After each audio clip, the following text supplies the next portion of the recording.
Senator from West Virginia. I thank the distinguished senator from Rhode Island for recognizing me, but also for giving me a chance to talk about my opposition to SJ Res 187. As he explained, this resolution would rescind Trump's EPA extension of a start date for PFAS reporting under Section 8 of TSCA. The CRA only does one thing about the rule, and that's the date that the reporting window opens. It would force the window to open months before the EPA's reporting system is even ready to receive submissions. The EPA moved this date for a straightforward reason. The infrastructure needed to support this reporting program is still being built. Companies will file this data through EPA's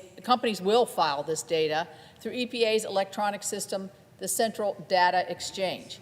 Across two administrations, that's the previous administration and this one, the EPA has moved this reporting window 3 separate times for this very reason, because the electronic platform that companies must use is just not complete. Both the Biden and the Trump era EPA have explained in detail the technical challenges associated with this reporting program. This rule requires that the collection of more than a decade of historic PFAS information from thousands of entities across a broad range of uses.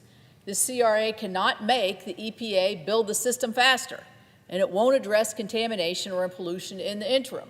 The only real effect it will have is to force an unworkable deadline not to stand up a PFAS reporting system that works for the long term, and that's what we all want.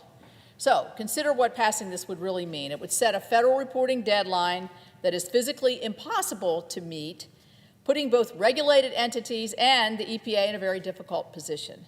There is no finished system to file through, and there's no time left to assemble all of those years of data. And it would do this while exposing small businesses and manufacturers to potential enforcement for failing to comply with a reporting requirement that EPA itself has concluded cannot be met. So I've seen the impact of PFAS contamination firsthand in my home state of West Virginia.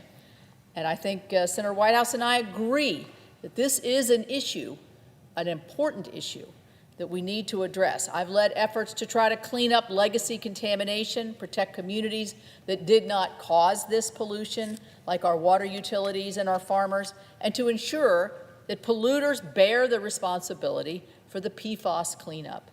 I've helped secure funding to address PFAS contamination in the communities that need it the most.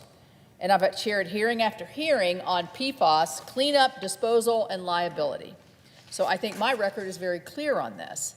So addressing PFAS should not be a partisan issue. We shouldn't, both parties, both chambers, both of us, and 2 consecutive administrations have recognized PFAS is a serious public health challenge that requires practical solutions.